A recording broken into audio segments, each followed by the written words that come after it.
Hey guys, in this video we'll talk about the progress I've made on the $15 Unix server webcam and updates about the Teacup project. Stay tuned.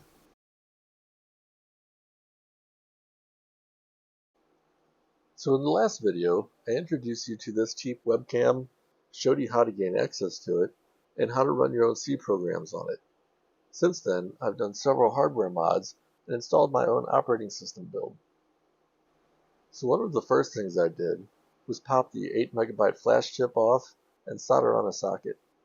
There are two reasons for this. Number one is to allow me to put in the 16 megabyte flash chip. Number two is to allow me to use my flash programmer to rewrite it without needing to unsolder and resolder to the camera every time. The way these are connected, the clip style flash interface ends up powering the board, so you have to at least lift the power pin to use it. That's maybe okay if you're doing it one time, but not really beyond that. I expected the flash chip mod to be tougher, but my hot air station blew the old chip off, and I was able to use my fine tip for my iron to connect the socket up. It all worked out fine. Another mod I did was removing the USB leads and replace them with jumper wires. This camera supports OTG mode, where it can be either a host or a device, depending on how you plug it in.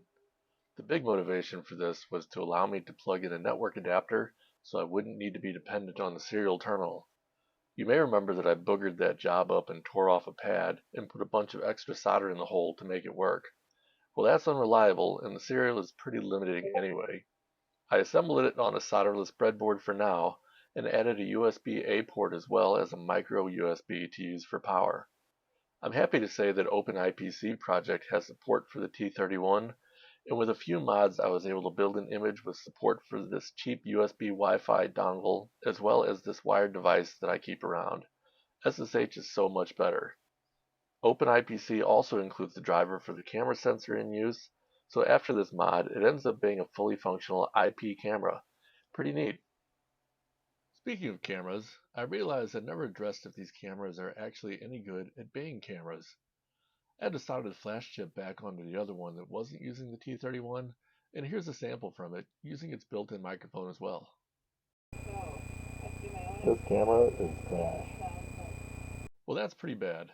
Now let's do the same with this WansView 106, again using its built-in microphone. This is the T31 camera. Okay, that's a ton better. When I discovered my drive-free webcam wasn't the one I was hoping for, I figured worst case I could use it as a monitor for my 3D printer. But even for that simple job, I feel like it's a bad choice. The WansView, on the other hand, I could see actually using for things. I mean, you're still talking about a tiny little sensor, of course, but it's not bad for the size.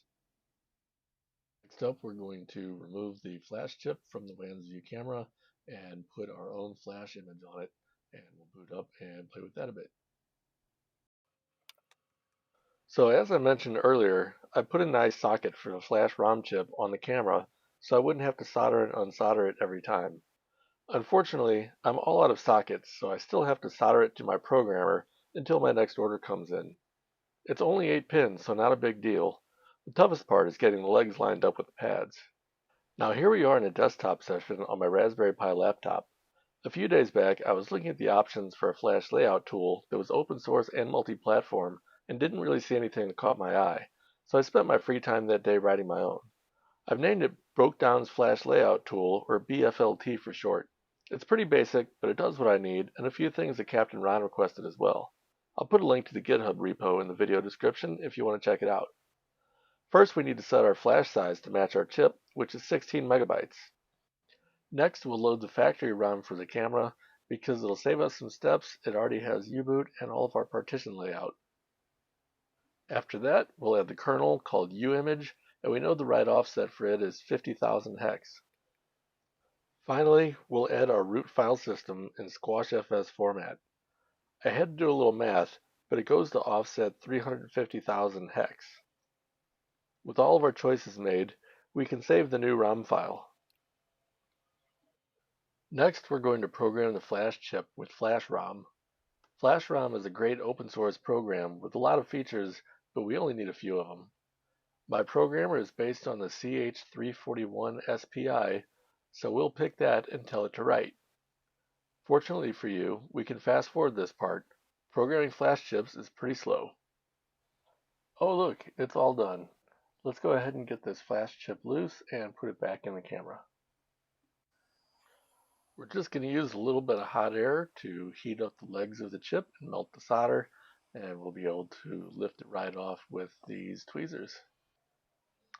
Now we'll just set it right back in the camera and close the latch. So here we are back in the Raspberry Pi desktop. We'll load up Minicom and we'll go ahead and plug in power to the camera.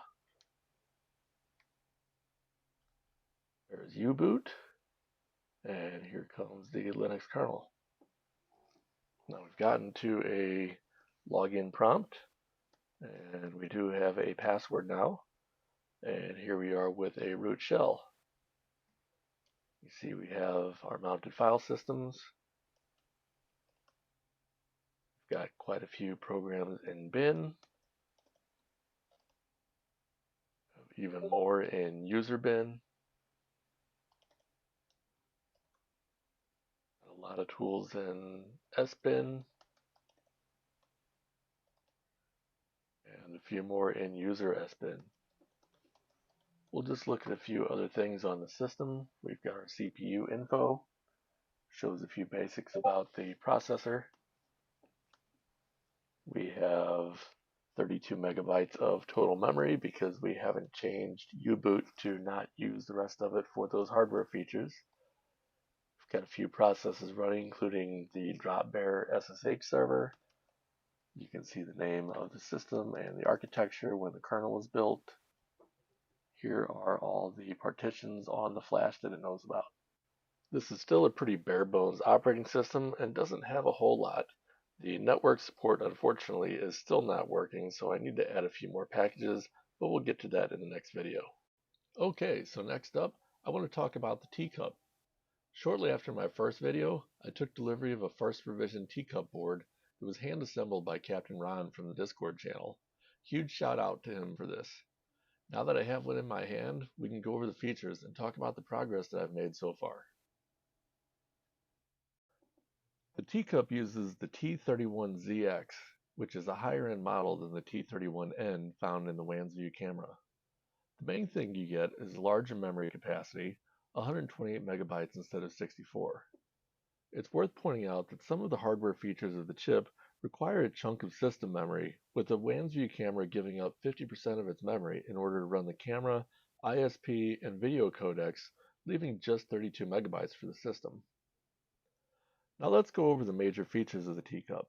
I previously talked about the various functions of the SoC, and that high density of features allows the Teacup board itself to be relatively sparse.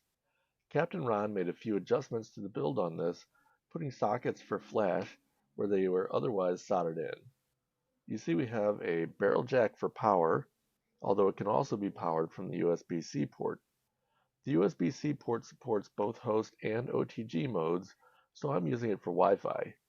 There's also a full-size SD card slot, which is supported by U-boot and easy kernel and OS testing without having to reprogram the flash. Around the corner we have a 15-pin camera port. Around again we have a total of 42 GPIO pins. Last we have the UART TTL lines for the serial console. Flip it over and you've got a nice logo and some more labels on the bottom. Pretty nice board all around. I've had this for about a week now, and I've put together a base OS image using BuildRoot. BuildRoot is the build system also used by the OpenIPC project, OpenWRT, and others, so it was relatively painless to get a working install with the basics. It's primarily designed for embedded systems, so we're still using BusyBox and lightweight C libraries and all, but this big SD card and the extra memory mean that we can start to introduce more software and full versions of things since we don't need to fit the entire thing in a few megabytes. Obviously, we are still using the 3.10.14 kernel with many more features enabled. I anticipate by the next video we'll have a nice comfy OS, so look forward to that discussion. One personal goal I have for the Teacup project is to get it to be as familiar feeling as possible to people who aren't necessarily in the embedded space. A big part of that is not just getting it to boot from the SD card, but also to get a boot from file systems on partitions on that SD card. Right now we've got a small fat file system that holds the kernel and then an ext3 file system for the OS. This is pretty good, and really I could live with it, but I still think we can do better. New versions of U-Boot can read Linux ext4 file systems directly, so you could even just have a single partition and a /boot directory. Getting a new U-Boot might take a lot of iterations, but I think it's worth doing. Hopefully there will be some news in the next video. Another part of feeling familiar is getting up to date everywhere possible. A few little patches are necessary to get that 3.10 kernel to compile with GCC 10. When it was released, you were expected to use something from the GCC 4 series. Now there are still some other challenges with Teacup. While I do have a booting system that's generally usable, we have features we're still working to enable. The camera port is one that might have to wait for a second board revision, which is ironic for a project born from a camera. The GPIO is still being worked out. We've got more testing to do on the USB side, for example testing with a USB hub to run multiple devices. Along with wanting that updated U-Boot, I'm working to create a minimal recovery image on the flash that you can get into even if something goes wrong with the OS on your SD card. All in all, this project is moving at a good pace for a small group of strangers in a Discord channel.